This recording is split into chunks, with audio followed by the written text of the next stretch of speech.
Mensagem do livro Por que tarda o pleno avivamento, de Leonard Ravenhill, uma obra publicada pela editora Betânia. 9º capítulo.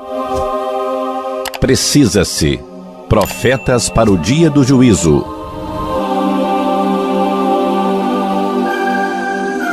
A cabeça de Paulo já está mesmo prestes a rolar. E daí? Então, diante de Agripa, esse destemido discípulo não tem medo, nem usa de meias medidas. Na verdade, ele não consegue ser falso em nenhuma situação, nem em nenhum lugar. A coragem física é uma forma pela qual um homem pode se distinguir. Mas a coragem moral, que não treme ante as opiniões dos outros, sejam eles quem forem, é outra coisa. Paulo possuía esses dois tipos de coragem, que fizeram dele um Daniel cristão numa cova de leões romana. Os homens poderão destruir o corpo de um profeta, mas nunca destruirão o profeta. Mas, como eu ia dizendo, quando Paulo se apresentou perante o rei Agripa, já estava com a cabeça prestes a rolar. Ciente de que já estavam bem perto dos pés daqueles que o sepultaram, ele prega com maior fervor, a ponto de aquele rei imoral gaguejar: "Por que me persuades a me fazer cristão?" E também Festo, que era um dos convidados, esquece as regras da boa educação e interrompe-o: "Estás louco, Paulo, as muitas letras te fazem delirar." Ao que o apóstolo responde: "Não estou louco, ó excelentíssimo Festo." Acho que o tom de voz que ele empregou aqui dava a entender que os ouvintes é que estavam completamente loucos. Mas diga-me, quando pregamos o evangelho hoje, alguém acha que estamos loucos? Pelo contrário, não podemos fazer pregações muito taxativas, não é mesmo? Não podemos fazer isso. Afinal, temos que pensar em nossa reputação, nas multidões que vêm ouvir-nos, nas ofertas que temos que levantar e nos tantos anos que já temos de ministério. Faz alguns anos, os metodistas realizaram uma convenção anual em Newcastle, na Inglaterra. E a conclusão a que chegaram é que, a despeito dos grandes esforços empreendidos nas campanhas de evangelismo em massa e da preservação dos conversos pelo trabalho de discipulado, a vela do evangelismo está quase apagada. Mas entre eles existem homens de grande coração, de visão ampla e de grandeza de mente. Um deles é Edwin Sangster, teólogo, escritor e agora também presidente da Junta de Missões Nacionais. Ele não refuta a acusação de que o metodismo está enfermo, quase à morte. Mostra-se comovido e comove tantos outros. Ouça o que ele disse: "Estamos lutando contra uma doença entranhada nas profundezas da alma da nação. E para ela temos que empregar uma profunda terapia de raio-x que ainda não conseguimos definir com clareza."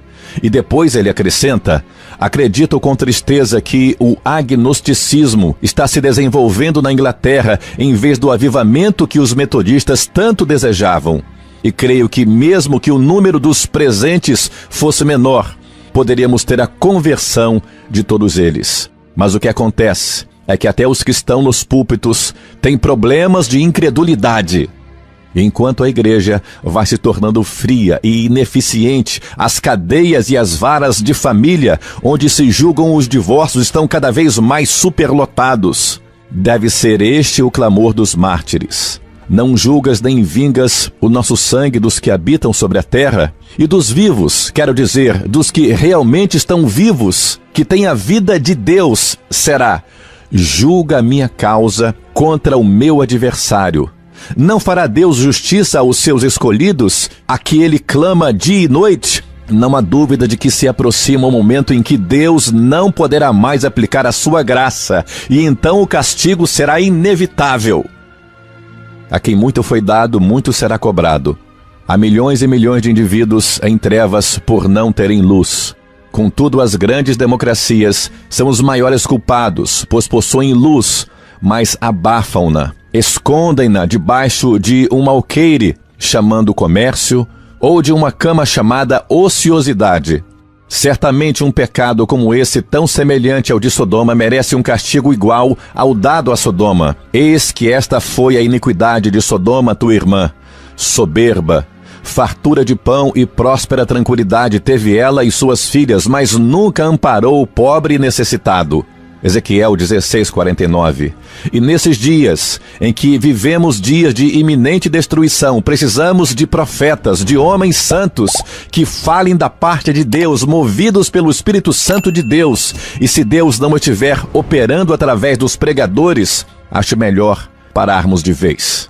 Mas a verdade é que Ele opera sim, por meio deles, de vidas transformadas e embrasadas pelo Espírito Santo de Deus. Nem Gideão, nem ninguém sofre perseguições por causa de suas visões.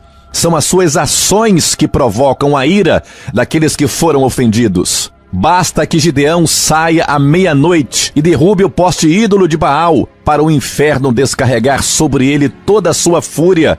Basta que João Batista chame os sacerdotes de raça de víboras e censure a conduta adúltera de Herodes para assinar sua própria sentença de morte. Não há dúvida de que precisamos de profetas nesses dias de apostasia, em que os cultos e seitas divulgam suas crenças distorcidas e suas meias-verdades. Será que a terra ainda vai ter de suportar por muito tempo esse sistema bem organizado, mas paralisado, que se chama cristianismo? Estará Sangster com razão quando afirma que ainda não encontramos remédio para a grave enfermidade que assola a nação? Talvez seja mais correto dizer que estamos desprezando o velho método de proclamar o arrependimento, regeneração e santificação. Mas bem no fundo do meu coração, guardo comigo um consolo e quero partilhá-lo com os ouvintes. Quando ver aquele avivamento, nem que seja individual, prometido, proclamado por Deus através da sua palavra, direto dos céus, nós entenderemos que em minutos, em instantes, se desfará os males que o pernicioso modernismo levou anos e anos elaborando, e com sucesso. E quando soprar essa ventania do Espírito Santo, os enganosos doutores em divindades verão derrubar-se a casa que edificaram sobre areia. As interpretações humanas da Bíblia, a mente da humanidade está doente e seu coração fraco. Pelo esquema montado pelos homens, estamos no fim da linha. Já está tudo pronto para a maior detonação de todas as épocas, que esmigalhará a terra com a destruição atômica, e o inferno se acha de boca escancarada para engolir os desejos que os iníquos modernistas ajuntaram quando venderam o sangue de Cristo por um prato de cozinhado vermelho, a chamada alta crítica. E o inferno se acha de boca escancarada para engolir os despojos que os iníquos modernistas ajuntaram quando venderam o sangue de Cristo. Desperta, braço do Senhor. Reveste-te de força. Chegou a hora de buscarmos o Senhor, o revestimento prometido. Em Atos, vivemos a era da condenação. Onde estão os homens de Deus? Um profeta pode operar milagres, mas precisa ter uma mensagem. O homem do mundo está confuso, indagando: Deus tem alguma mensagem para nós? É que ele sabe que ninguém mais tem uma mensagem coerente, bíblica, mas com poder. Mas como Deus não pode mentir, as profecias de Joel, capítulo 2, e Malaquias, capítulo 3, se cumprirão. De repente virá o seu templo, o Senhor.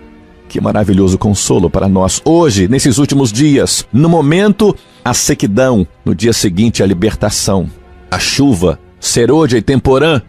10 minutos antes de João Batista chegar, ninguém sabia que ele estava por ali. E o que aconteceu naquela época irá acontecer também no futuro. Deus terá o controle total dos ouvidos, coração e vontade de um homem.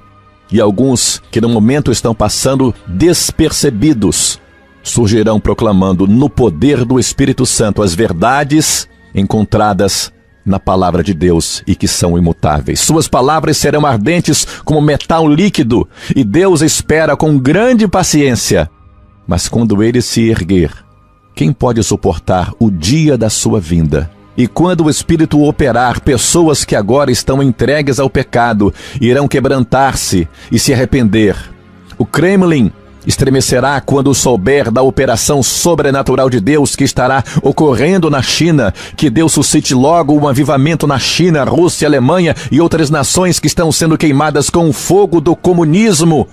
Primeiro porque esses povos precisam demais dele. Depois para que as nações livres se sintam enciumadas, como Jonas quando viu a população de Nínive se arrependendo. Para que o faraó cedesse foram necessárias 10 pragas. Depois disso, os israelitas foram conduzidos à vitória por Moisés, o profeta. Hoje estamos vendo outras 10 pragas, mais sinistras, eficazes e poderosas do que aquelas, pois afetam o mundo inteiro e não se acham confinadas apenas no Egito. E, no entanto, essas 10 pragas não lograram tocar o coração do homem moderno, mas o tornaram ainda mais ímpio. Será que não haverá aí um Moisés contemporâneo nosso? Vamos permitir que esta geração pereça escravizada a um cativeiro moral e continuar aqui sentados de braços cruzados sem fazer nada? Será que vamos continuar sendo apenas espectadores que contemplam tudo como que hipnotizados, enquanto Lúcifer, Satanás, que já está com milhões de almas acorrentadas em sua carruagem infernal, vai levando muitas outras pelo caminho largo para as trevas eternas? Precisamos redescobrir o segredo daqueles homens benditos de que fala a palavra de Deus, os quais, por meio da fé, subjugaram reinos, fecharam bocas de leões, daquele leão que anda em derredor procurando alguém para devorar. Numa época como a nossa, de destruição iminente, este cristianismo sem vida, fraco, imobilizado, está precisando de homens cheios de Deus, de profetas movidos por Ele. Precisa-se de profetas de Deus.